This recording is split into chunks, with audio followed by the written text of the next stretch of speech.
এটা কখনোই মানতে পারিনি যখন শুনেছি আমার বোন আমার সতীন হবে। বোন তখন আমার সামনে থেকে আমার স্বামীর সাথে রোমান্স করে আমার কতটা কষ্ট হয়েছে। ফেলনা ছোটবেলা থেকেই সবার অবহেলায় বড় হয়েছি। আমরা দুই বোন, আমি বড় আর আমি দেখতেও কালো আর অনেক মোটা, আর আমার বোন আমার থেকে 2 বছরের ছোট। ও দেখতে খুব সুন্দর।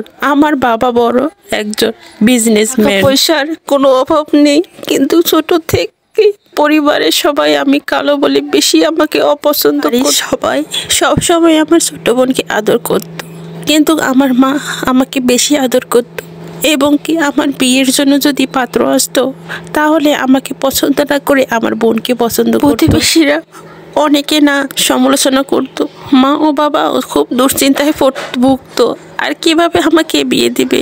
আমার ছোট বোনটাও আমাকে পছন্দ করতো না, সেসব জিনিসপত্রই যে জোর করে নিয়ে নিত। একবার মা আমার জন্য একটা জামা এনেছিল, মা এনে তখন আমার হাতে দিবে, তখন আমার বোন আমার হাত থেকে টান দিয়ে নিয়ে গেল আর বলল, আপুকে এটা জামা মানাবে না, এই জামাটা আমার বেশি মানাবে। তখন মা বোনকে অনেক শাসন করেছিল, কিন্তু আমি মাকে নিষেধ করেছিলাম, কারণ ছোট বোন জামাটা পরতে চায়, ওকে বকাঝকা করার কোনো দরকার নেই। এই বলে রুমে চলে গেলাম, কিন্তু বোনের একমাত্র আচরণ আমার সত্যি খুব খারাপ লেগেছিল, কিন্তু সব সহ্য করে থাকতাম আর উপর আল্লাহ কাঁদতাম আর বলতাম, উপর আল্লাহ এমন জীবন না দিলেও পারতে। যাই হোক, এইভাবে কিছুদিন চলে গেল। হঠাৎ করে আমার বিয়েটা ঠিক হয়ে গেল। পাত্রটা দেখতে খুব সুন্দর ছিল, কিন্তু পাত্রপক্ষের অনেক দাবি ছিল 5 লাখ টাকা এবং সোনা অলংকার নিতেই হবে 5 ভরি, না হলে বিয়েটা হবে না। কিন্তু আমার সব তত্ত্ব মেনে নিল। এই ছেলেটির সাথে আমার বিয়েটা ফাইনাল হয়ে গেল আর 7 দিন পরে বিয়ে। তারপর মহা ধুমধাম বিয়েটা হয়ে গেল, কিন্তু বিয়েটা হওয়ার পর আমার জীবনে সবচেয়ে অন্ধকার মুহূর্ত সৃষ্টি হলো।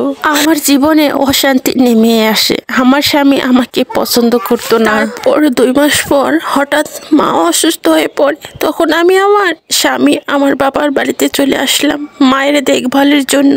কিন্তু সেখানে এসে আমার স্বামী আমার ছোট বোনের সাথে প্রেমে পড়ে যায়। আমার বোনও আবার স্বামীর সাথে সম্পর্ক করে, তারপর বোনের বাচ্চা কনসেপ্ট করেই ফেলে। তো এখন এই অবস্থায় আমি কি করব, আমার মাথায় পুরো নষ্ট হয়ে যায়, আমি ডিপ্রেশনে চলে যাই। তারপর প্রতিবেশী অনেক খারাপ মন্তব্য করতো, আমাকেও অনেক খারাপ কথা বলতো। আমার বাবা মা ভীষণ ডিপ্রেশনে চলে যায়। আমি মনে মনে ভাবলাম, সারা জীবনকে অনেক কিছুই দিয়েছি, আজ না হয় আমার স্বামীকেও দিয়ে দিব।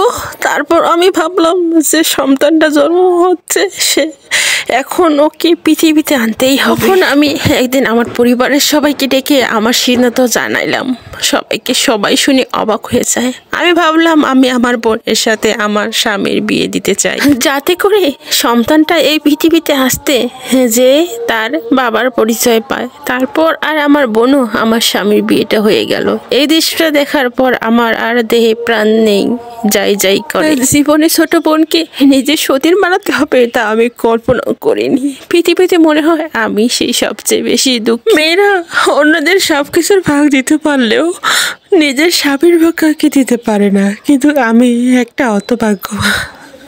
এখন প্রতিদিনে আমার স্বামী আবার রোমান্স করে আমি চোখের সামনে আমি সেটা দেখি।